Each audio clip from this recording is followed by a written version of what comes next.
Victoria. It's Ashley from PittMoss, and we're going to start by sowing some seeds today. A lot of people ask if we can start seeding directly in PittMoss, and we actually have a lot of success growing directly in our 100% plentiful blend. And today I'm going to start some tomato and pepper seeds, and I'm going to give you just a few pointers on filling a flat with PittMoss and kind of how I like to do it. So our PittMoss, as you know, is made from paper. So the one problem you might have is it tends to clump a little bit.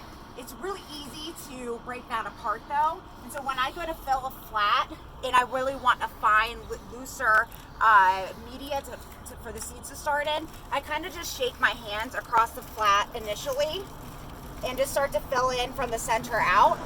And then I just repeat this process a couple of times, evening out as I go. And it doesn't take long. Again, you can just kind of rub your hands together, the media together, and start to fill the whole flat. Backfill. And then I was just at a greenhouse the other day checking in on a customer of ours, and they showed me, and I'm sure it's not that much of a secret trick, but I hadn't seen it before, of how to quickly get holes for your seeds, and I will demonstrate that next. As you can see, now we have the flat filled and ready to go. So the trick that I learned was just using a pen to just poke holes throughout the frame to drop the seed in. So you can just quickly kind of poke a hole in so you can plop the seed in there, and it's just a fast way of like quickly prepping your tray for the seeds. All right, now I have my seeds. I just have some Brandywine tomato seeds that I'm going to be sowing today. And just where I poke the holes, I'm going to drop one, trying to get just one, but usually there's one or two that pop in there. And I am sowing a lot. I tend to overseed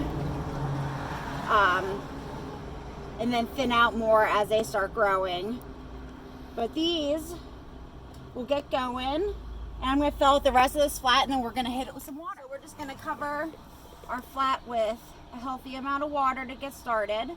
And then this time of year, it's always best to give these as much light and warmth as possible. They certainly don't want to get frosted out. So we're going to keep them, it's really nice today. We're probably going to keep these outside for most of the day, but we'll bring them in and then keep them on a heat mat or under a grow light, and then bring them out every day as we can.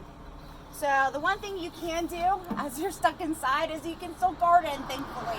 So it's a great way to relieve stress, grow your own food, and feel productive throughout some of these days where we're all kind of stuck inside. So get out there, enjoy the weather, and start growing.